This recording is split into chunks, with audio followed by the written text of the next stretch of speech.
ഇപ്പോൾ നമുക്കൊപ്പം അവിടെ അനിഷേധ്യനായ CPM നേതാവിന്റെ അന്ത്യയാത്രയയപ്പാണ് നമ്മൾ കാണുന്നത്.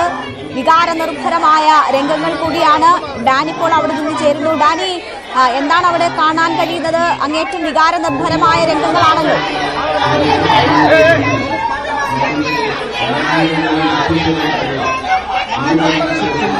അങ്ങേറ്റം വികാരനിർഭരമായ രംഗങ്ങൾ തന്നെയാണ് നമ്മൾ ആ ദൃശ്യങ്ങളിൽ കാണുന്നത്. ആശാ ലോറൻസ് ആണ്.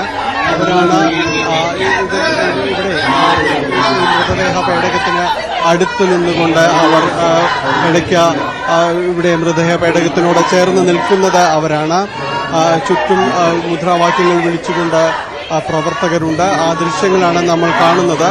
ആശാ ലോറൻസ് ആണ് ഇപ്പോൾ മൃതദേഹ പേടകത്തിനോട് അതിലേക്ക് ചേർന്ന് നിൽക്കുന്നത്. ആശാ ലോറൻസ് ആണ്. ചുറ്റും മറ്റ് നിരവധിയായ പ്രവർത്തകർ, വനിതാ പ്രവർത്തകർ ഉൾപ്പെടെയുള്ളവർ ചുറ്റും മുദ്രാവാക്യം മുഴക്കിക്കൊണ്ട് ഇതിന് ചുറ്റും നിൽക്കുന്നു.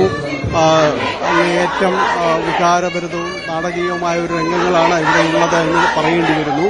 കാരണം ആശാ ലോറൻസ് വളരെ പെട്ടെന്നാണ് ഇവിടേക്ക് കടന്നു വരികയും ഈ മൃതദേഹം ഇപ്പോൾ നേരത്തെ തീരുമാനിച്ച പ്രകാരം കളമശ്ശേരി മെഡിക്കൽ കോളേജിലേക്ക് മാറ്റുവാനുള്ള തയ്യാറെടുപ്പിലേക്കും എല്ലാം തന്നെ നടക്കുകയും ചെയ്തത്.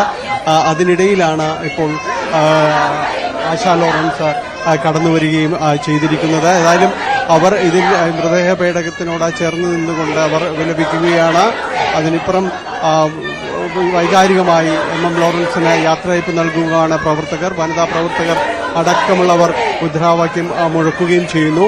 ഇപ്പോഴുള്ള ഒരു തീരുമാനം നേരത്തെ തീരുമാനിച്ച പ്രകാരം തന്നെ ഇവിടേക്ക് മൃതദേഹം കളമശ്ശേരി മെഡിക്കൽ കോളേജിലേക്ക് മാറ്റുകയാണ്. മെഡിക്കൽ കോളേജ് മോർച്ചറിയിലാണ് സൂക്ഷിക്കുക. ഇതിൽ കോടതിയുടെ ഇപ്പോൾ ആശാ ലോറൻസിന്റെ അടക്കം ഹർജി പരിഗണനയുണ്ട്. ആശാ ലോറൻസിന്റെ ഹർജി പരിഗണനയുണ്ട്. അതേ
Let's go.